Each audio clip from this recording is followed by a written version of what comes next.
Welcome to Taking Back Humanity, the podcast that's all about breaking free from the shackles of modern life and living on your own terms. If you're tired of the 9-to-5 grind, feeling unfulfilled, and wondering if there's more to life than the daily routine, then you've come to the right place. Welcome, my fellow humans, to another episode of Taking Back Humanity. I'm your host, Aaron Shade. I'm happy to have you here as we embark on a journey of breaking free from the chains that bind us and embrace a life of purpose. Today, I have a special guest from Australia, Ian Westmoreland, who retired from his IT career to pursue his passion. Welcome, Ian. G'day, Aaron. Great to be here. Yeah, I'm so glad to have you here. Yeah. So this is early on a Sunday morning in Sydney, Australia. I guess you're still in your Saturday, aren't you, over there? Yeah, it's Saturday and it's the afternoon. It's about 3 p.m. Okay, we're 8 a.m. Saturday morning, Sunday morning. Sorry.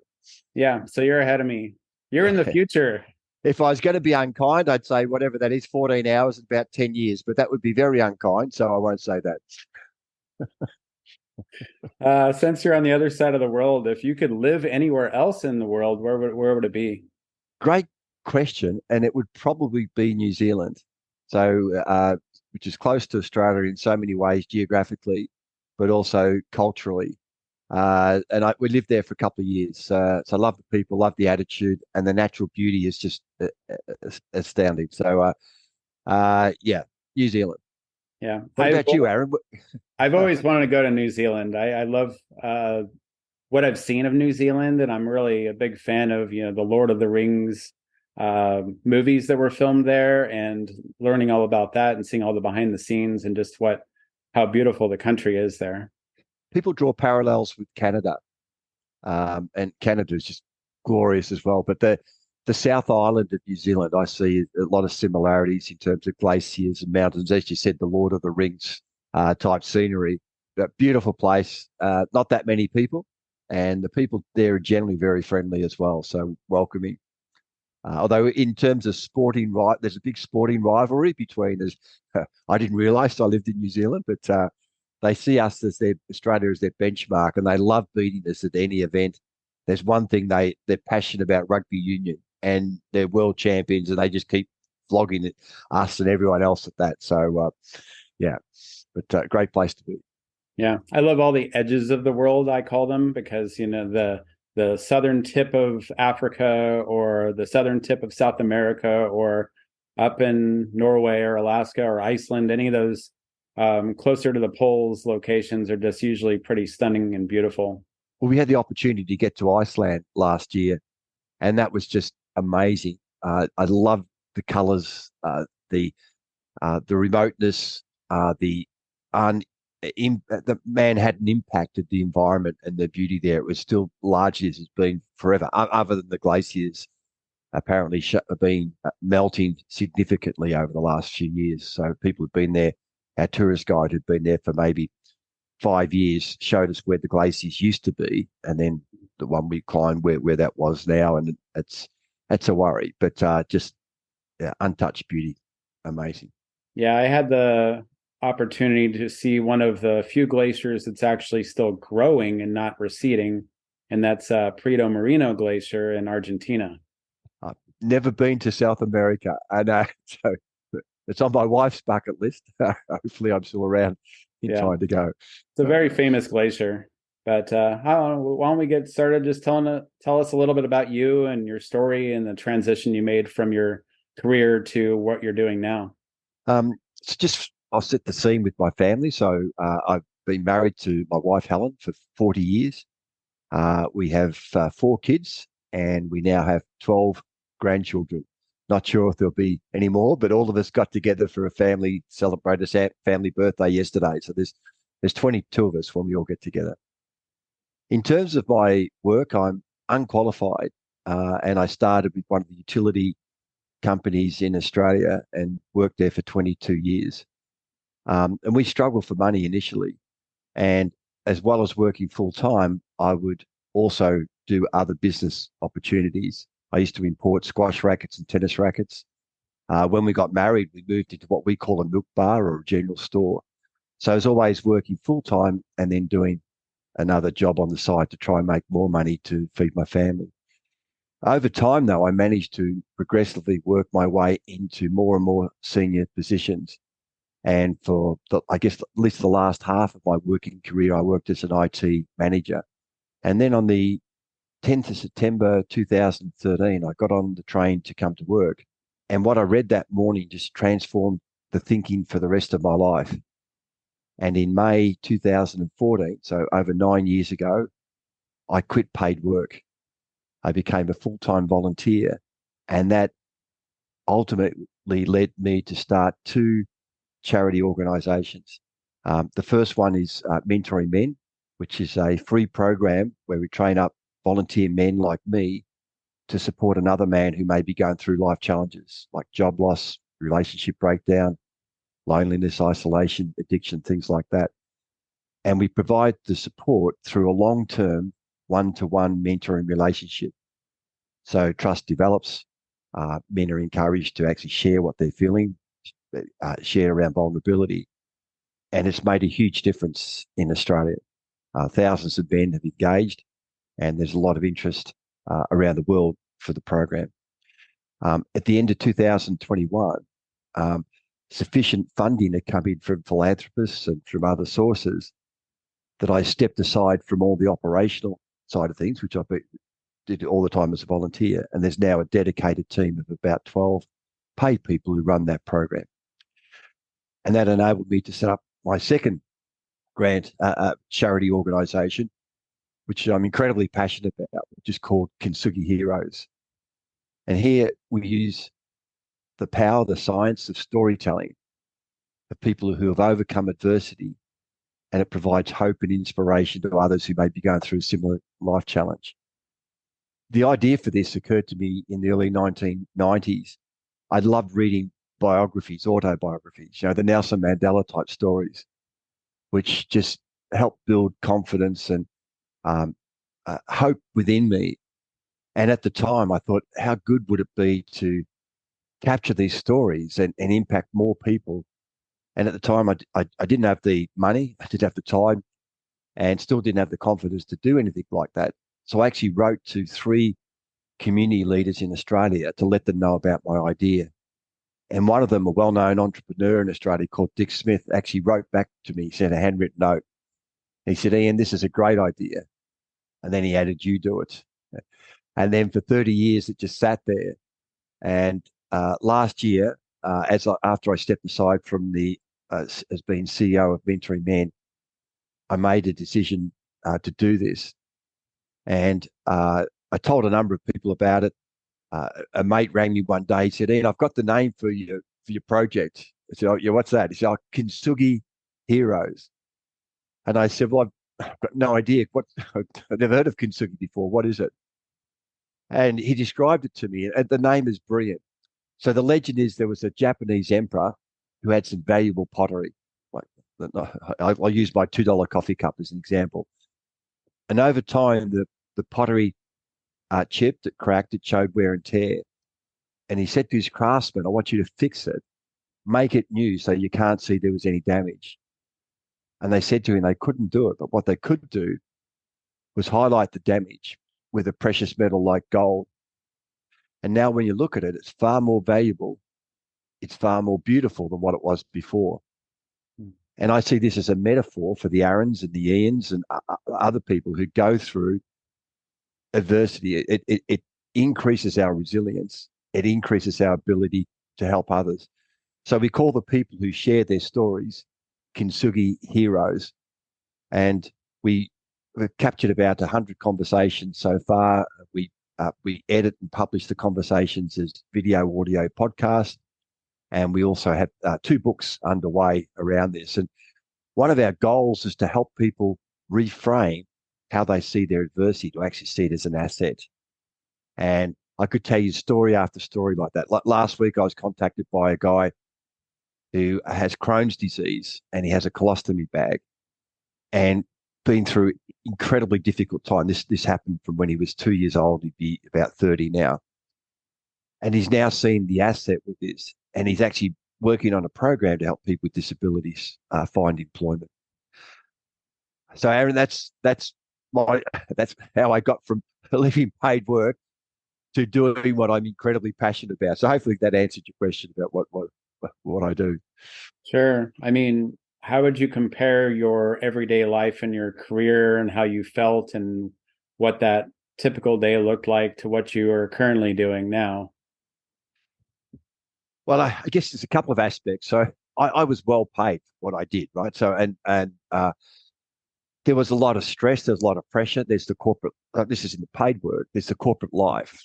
There's a lack of, if you like, openness, honesty, vulnerability in that corporate environment. Generally, the corporate environment encourages non-risk taking. Don't make mistakes. It suppresses initiative. I mean, obviously the money was a positive aspect, but there was a lot of challenges within that. Compared to now, or why I don't earn any money for work that I do, but in terms of fulfillment, enjoyment, the ability I've learned so much. I've learned a lot around homelessness, around addictions, substance addictions, around people with disability. It's just opened my eyes. I'm far less judgmental. So the satisfaction, it's chalk and cheese in terms of how like I do what I do 7 days a week, and I'm incredibly passionate about it, and I share that. I was in hospital last week. I had a captive audience, so I started telling them about Kintsugi Heroes. But there's genuine interest. People see the passion; they want to get involved. So huge difference. I'm doing what I love to do, and that just gives me such joy. At one point, can I share a story? Yeah, go for it. Yeah. So in September last year, my wife and I were on a holiday in the Greek islands, riding our push bikes. We're on like the pirate ship with a number of other cyclists, and the pirate ship would hop to different islands, and we'd all get off and we would ride around the island and then come back and hop on the ship. And at one point, we rode up a hill on this island, and the tour guide stopped us, and he pointed to another island, and he said that, and he talked about Onassis. Now, for those who don't know, Onassis at one point was the richest man in the world, and he's a bit of a hero in Greek society. So he was born impoverished, and he initially made his money in the black market selling tobacco, and then he invented packaged cigarettes and made an absolute fortune. Moved into shipping, became the richest man in the world, and many Americans would know that he married JFK's widow, Jackie Onassis. And the Greek guy then went on to say that Onassis was reported to have said there's a saying that money can buy love. He said, I want to tell you that's not true. I'm the richest man in the world. I've never found true love. In fact, the rumors are that he was having a string of affairs while he was married to Jackie Onassis. And I couldn't help myself. I put my hand up and I said, look, I just want to query your definition of success, which you've portrayed Onassis to be. So you've got a guy who's invented a product that's killed millions of people. And by his own admission, he's never found true love. I would argue that someone who's not wealthy, but with strong family and friend connections is far more successful than what Onassis was.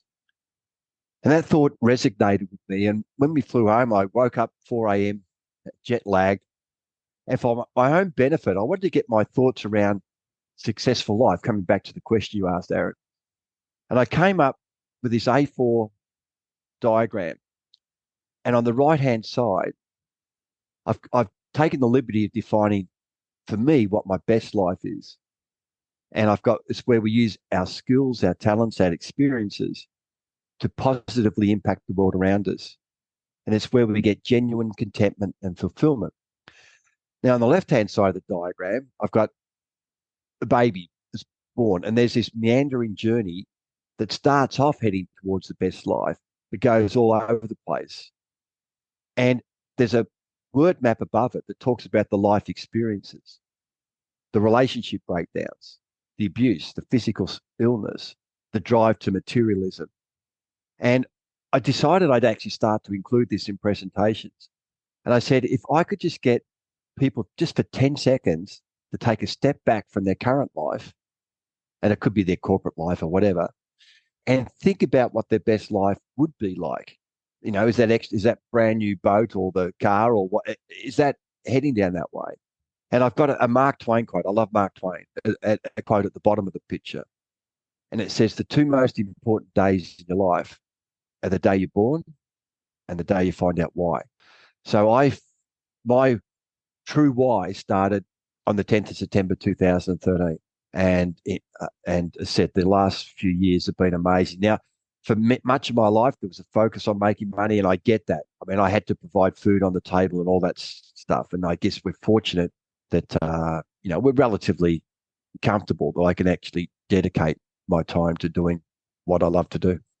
Yeah, I feel like right now I'm in that same transition that you're talking about as far as knowing what's actually important in life. And it's not always just about having money and fancy cars and big houses and all that stuff that a lot of people assign value to, but really at the same time, are they really happy? And then it's just a matter of better alignment with who you are and not just what you've been boxed into throughout your whole life, meaning you go through the education system, they train you to be a good worker in some way or another. And then you go to college and you might have a higher paid worker type, but you're not really able to express your true self. You're just filling in a spot in someone else's dream and not your own.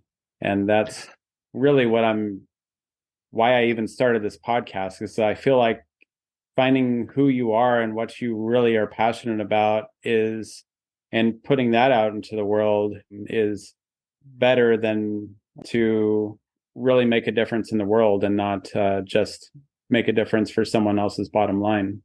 Yeah. One of the most fulfilling things I believe we can do, like through mentoring men, is support another bloke going through life challenges. In some cases, our program is saving lives. So, suicide ideation is in Australia for men is very high. It's about 3 or 4 times that for women. So, what value do you put on giving your time or compassion or care to another person that could transform their life and in some cases save their life? To me, it's infinite value.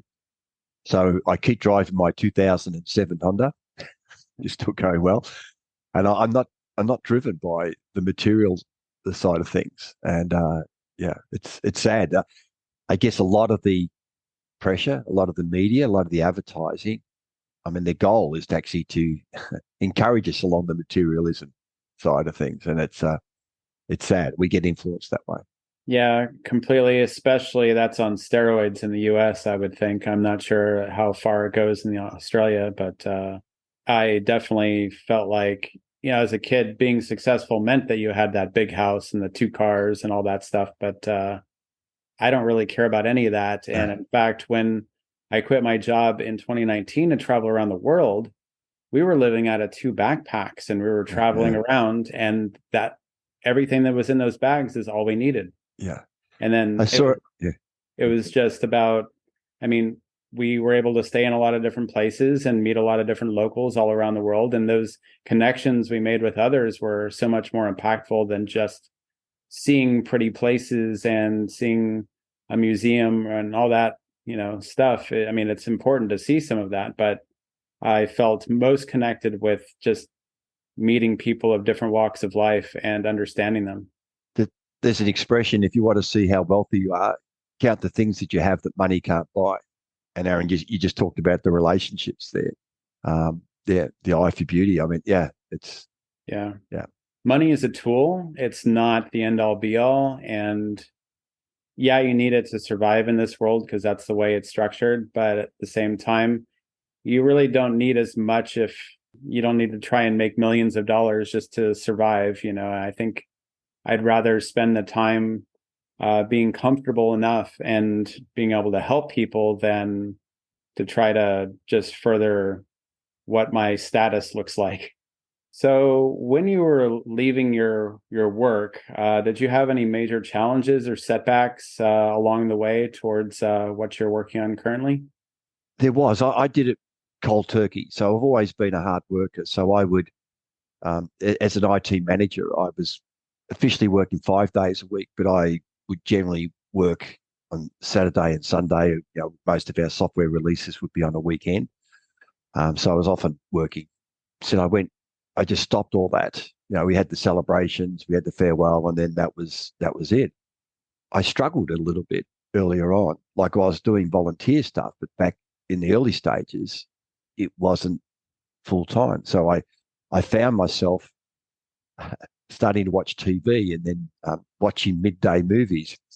And that was, I think it's almost recognizing you're near the bottom when you start sitting there. And, I'd be looking after grandkids, but I'd, drop them off and then come back. And then I just started having cups of tea or coffee and sitting down to watch a movie. And at one point, and it was a real educational experience for me, I actually applied for a part-time job working in a local factory.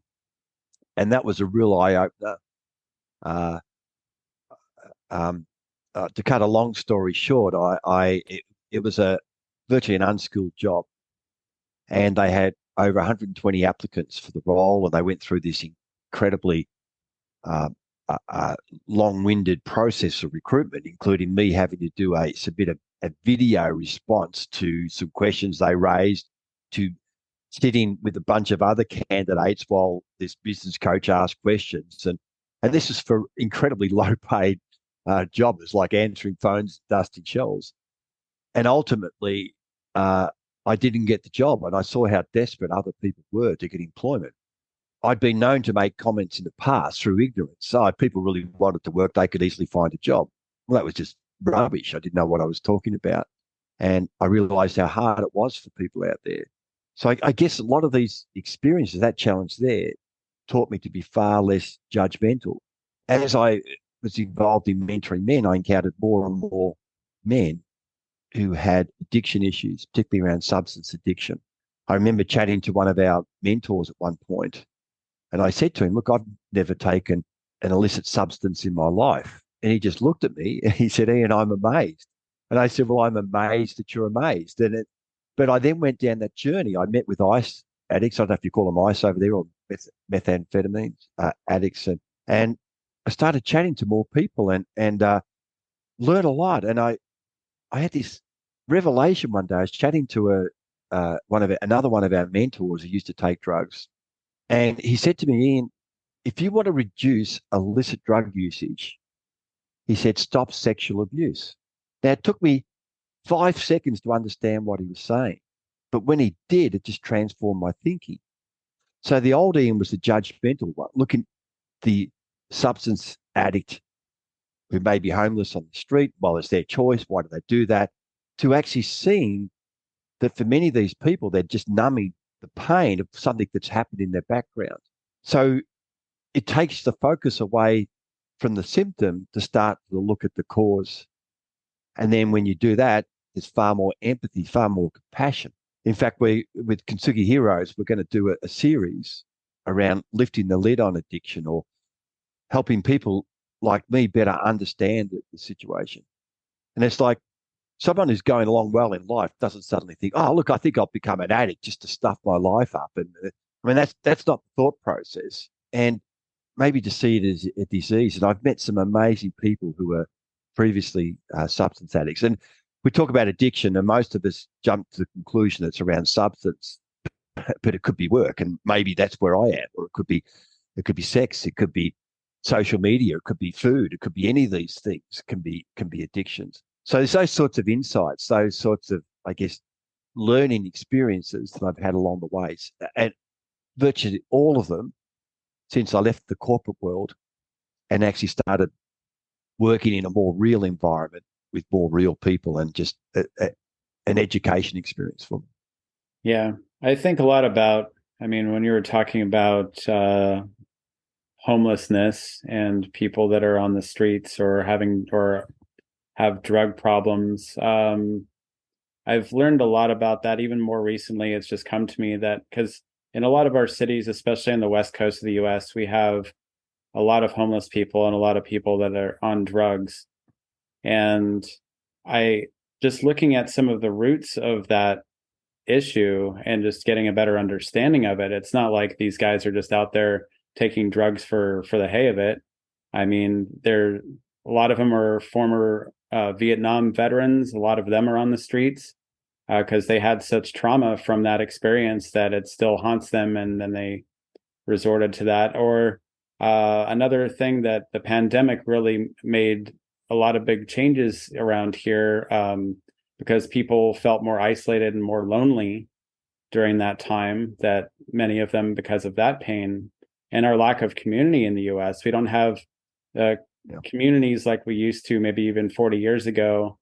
Today, we're much more in our own lives and not as engaged with the people around us as we used to be. And I think that lack of community, because otherwise you'd have people like, well, this guy is going down, why don't we all help him out? They don't have that. There's no support network as much as there used to be. So it makes it harder for them to get the help that they need. And we have really bad mental health. We don't have many programs that help with mental health, and they just think, oh, that's just, something that's inside their head, and just kind of brush it off as not being a big problem. Oh, they're depressed, so what? They can get happier. Just that kind of attitude has been prevalent, and that's just kind of sad that all of that's happening. But it just knowing what the root causes of these problems are, and then getting at the meat of it, is what can actually help people and get them on the right path. Aaron, I couldn't agree more with what you're saying. And with Kintsugi Heroes, there's been no issues finding people around the world who've been through adversity who want to share their story, and they do it again and again, like I guess what I'm doing now. But we got a grant in Australia to capture stories of people impacted by the Black Summer bushfires. So we had major fires in Australia. Yeah, I think it made worldwide news. Yep.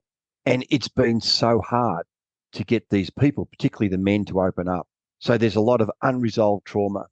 And we've been working with a trauma psychologist as part of this project. In fact, we launched a couple of weeks ago, and he was part of a panel for the launch. And what he shared is that the 2 to 5 year period after a traumatic event is crucial. And if there's unresolved trauma, things start to go wrong that people don't associate with trauma, but are directly related. Addictions start to develop, relationships fall apart, and people start to consider self-harm.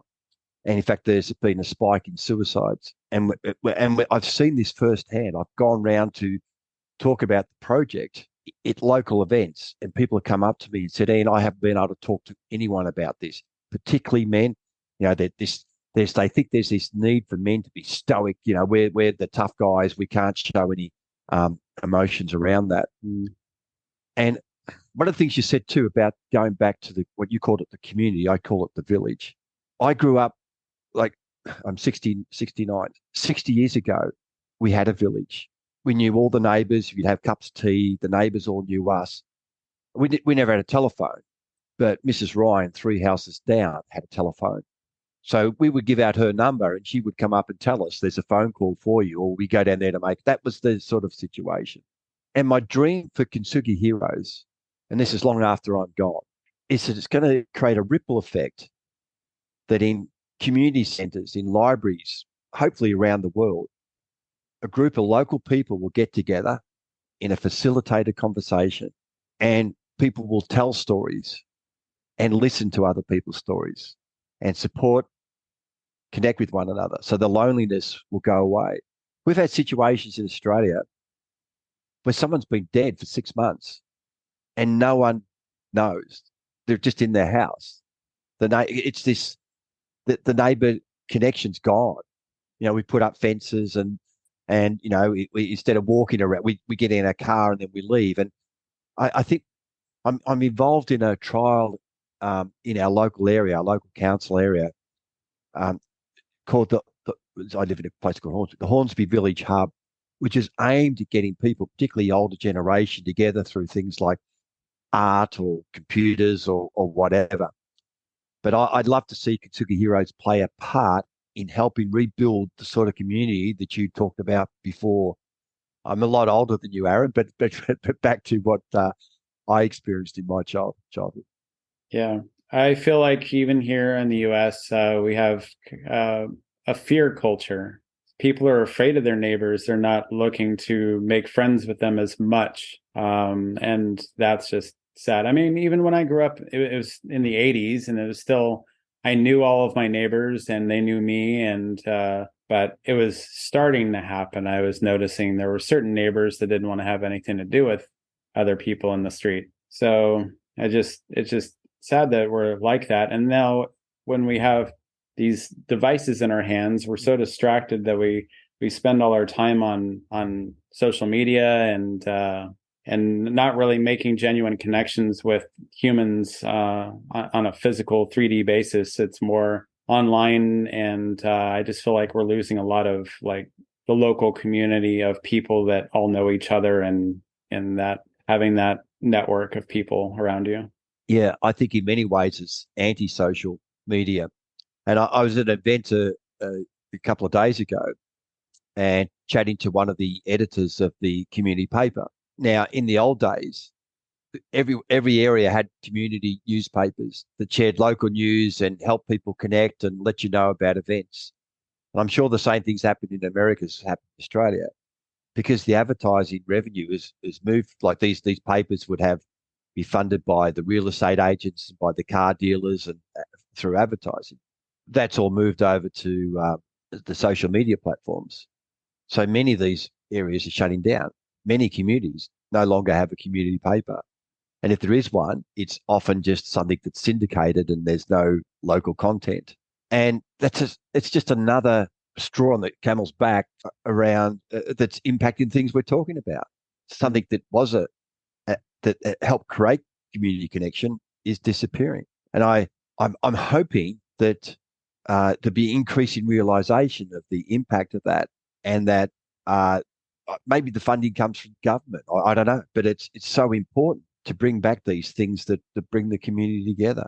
So many of them have just gone online, but then that means there's no delivery because the delivery costs are too high. But so many people, I'd much rather have a physical paper in front of me than look at something electronically, something I can touch. And Yeah, there's this website that I'm not sure if it's prevalent in Australia or not, but it's meetup.com.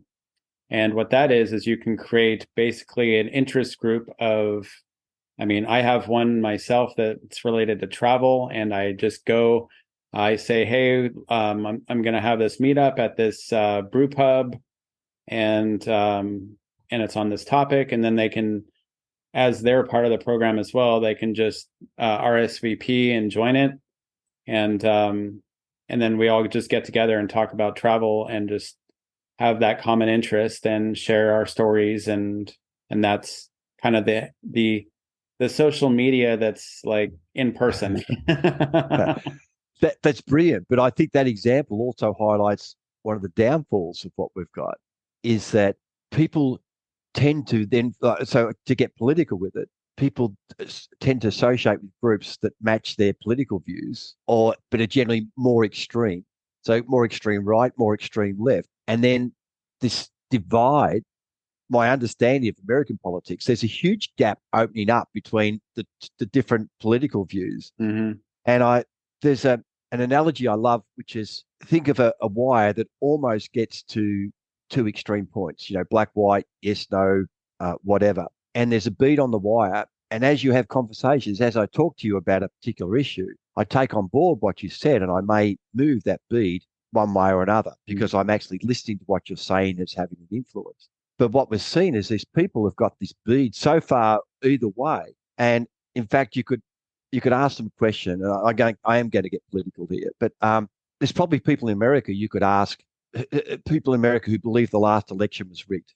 And if you were to ask them, what information would you need to hear? What facts would you need to be presented with before you would consider changing your mind? And unfortunately, I believe there'd be some people who say there's nothing you can say to me. There's nothing you can show me that would make me change my mind. And I just think that's incredibly foolish. And I feel that's been driven by this association with groups that just reinforce and actually encourage even further extreme things. So I loved the example you had around travel and people getting together and sharing stories and having an impact on each other like we did at the start of this conversation. but it's also it's a danger that it can take us to places where we just lose our openness and are just Yeah. not prepared to take on board.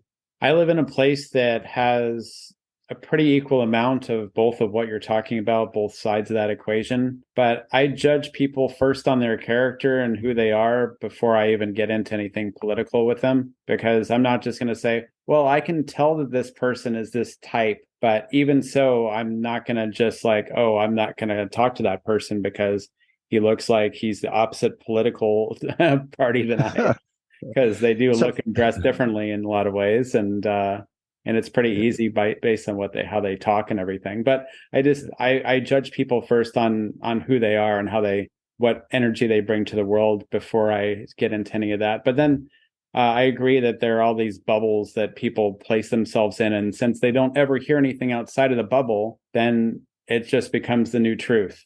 yeah, yeah.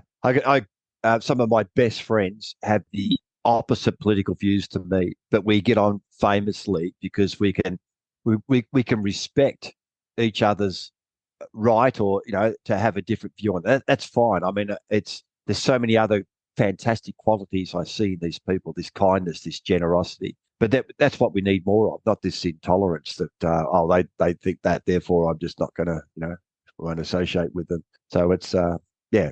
Hopefully we can get back to that. Yeah.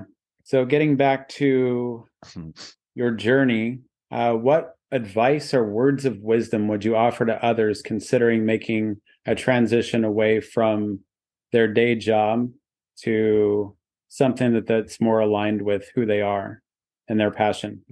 It's a great question. So a few thoughts around this. The vast majority of people I meet have a dream. They shared it with me. Oh, I want to do this. I want to do that. And then they get stuck on analysis paralysis. They find it hard. I'll make this move when this happens, or this happens, or this happens. And by far, most people don't make the move because of these concerns that they've got. And that could be 20 or 30 years down the track. At the other extreme, this could be something like, oh, I'm just going to rush into this thing because that's what I want to do. And there's responsibilities like, feeding the family and all that sort of stuff. That's generally the minority from what I've seen. For me, I think analytically.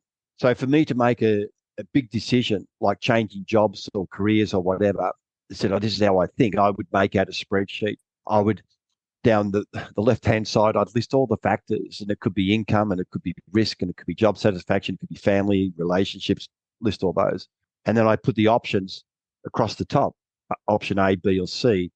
And I would weight, this is getting very analytical, but I would weight the factors like making money might be 2 out of 5 or 2 out of 10, but job satisfaction or career satisfaction might be 7 or 8 out of 10. I would put a score, multiply them out, and I get a total.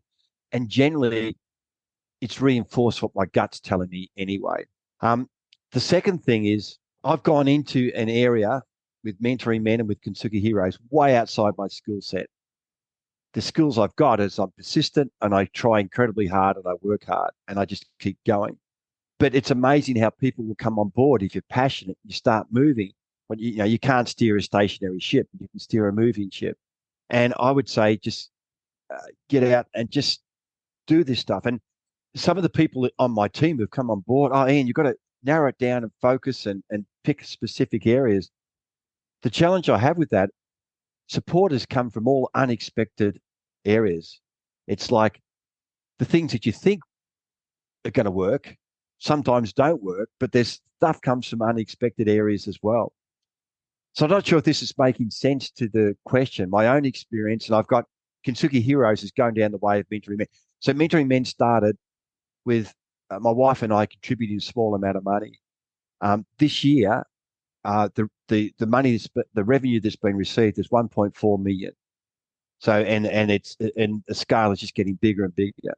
That's given me hope with Kintsugi Heroes, and we're about to broadcast our podcasts across hundreds of radio stations. So there's a whole bunch of stuff that I didn't even realize that was a thing, and it came from just an ad hoc reaching out on something else, and all of a sudden this thing happened. So I don't know if that helps. Don't get analysis paralysis, but be a little bit careful. Put your heart and soul into it. Be passionate, and just give it a go. Does that make sense, Aaron? Yeah, it makes sense. And I can relate a lot to that, especially right now, because my mission with Taking Back Humanity, I'm working on just putting that energy out there into the world and showing people what's possible. And by doing that, and even though I'll keep pivoting and trying new things until I find that perfect spot, but I'm not going to action is the most important thing, I think, is just to keep pushing forward towards what you want in life and making that happen. But by just sitting dreaming about something and not actually doing anything about it, you're never going to get anywhere. Yeah. Can I just share? And like you said, I mean, I think pivot's an overused word, but there were two.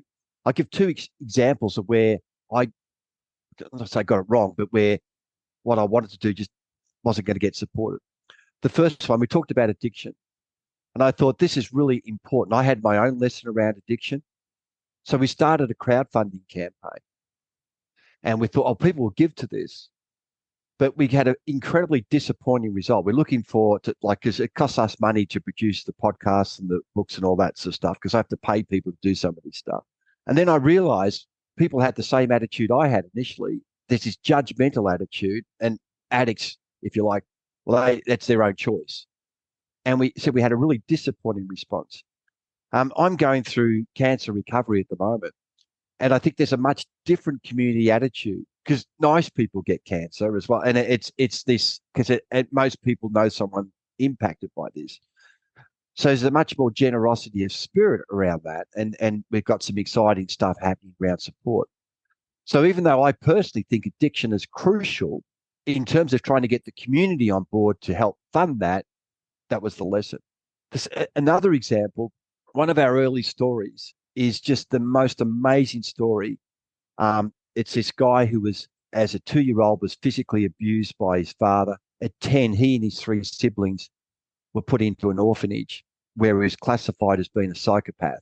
And then fast forward, would have been in his late 40s or early 50s, he was drug addicted, alcohol addicted, incredibly violent, almost near death, living in the bush or the forest, if you like, outside of a town in Australia, in New South Wales. And he was violent to anyone who tried to approach him. And he was hit by a car, finished up in hospital. I cut the long story short, but he realized no one would employ him, of course, because he just looked like this madman. He went on, got education. He's now Professor Gregory Smith. He's the professor to one of our mentors in our program. He advises the state government on homelessness, and he's a global corporate has picked him up, and he's a consultant for them. Now, to me, that's a story, what he's been through. And yeah, if anyone wants to see it, it's on the Kintsugi Heroes website, Professor Gregory Smith. But the number of downloads we got from that was a lot smaller. And this woman who approached me, she said, Ian, I want to share my story. And I've known this woman for 20 or 30 years. I thought, well, I don't think you've got a story. I didn't say that, but that's what I thought. Anyway, she shared a story how, like a lot of women around that age, they left school, late high school, to get a secretarial job until they got married and then had a family. So there was no career aspirations. And basically, her story, she was married to this high profile guy in the police force who was also a lawyer. And everyone knew her as he was Glenn and Glenn's wife. And then they had the kids. And then at one point, Glenn took off and she's there with zero confidence, no education. And what does she do then? And she aspired to become a basic nurse, the lowest level nurse in Australia. She thought she couldn't do it. She wasn't smart enough. She didn't have the confidence, but she got there. So her story was that she lost her identity through marriage. Now, that story had far more downloads, and women came back to me and they said, I relate to that story. So what I've learned from that is that you can have this story, which is, wow, that's fantastic, but people don't relate to it because they can't see themselves in that situation. But having stories that relate to the issues that people face. So it's just 2 examples of where I've got it wrong, but I constantly look for those things and to work out where we need to go. And so, yeah, that drives me. Constantly look at what's happening. And if you do need to change, and I just given a couple of examples there, then just embrace it, move on. I'm still going to cover addiction, and I still cover some of these amazing stories, but we'll also cover things that are clearly where people want us to be. Yeah, that's absolutely true. So I think we're just about there. Where can people find you and learn more about your work? Thanks, Aaron. And I probably hopefully haven't over promoted what we're doing, but you can, yeah.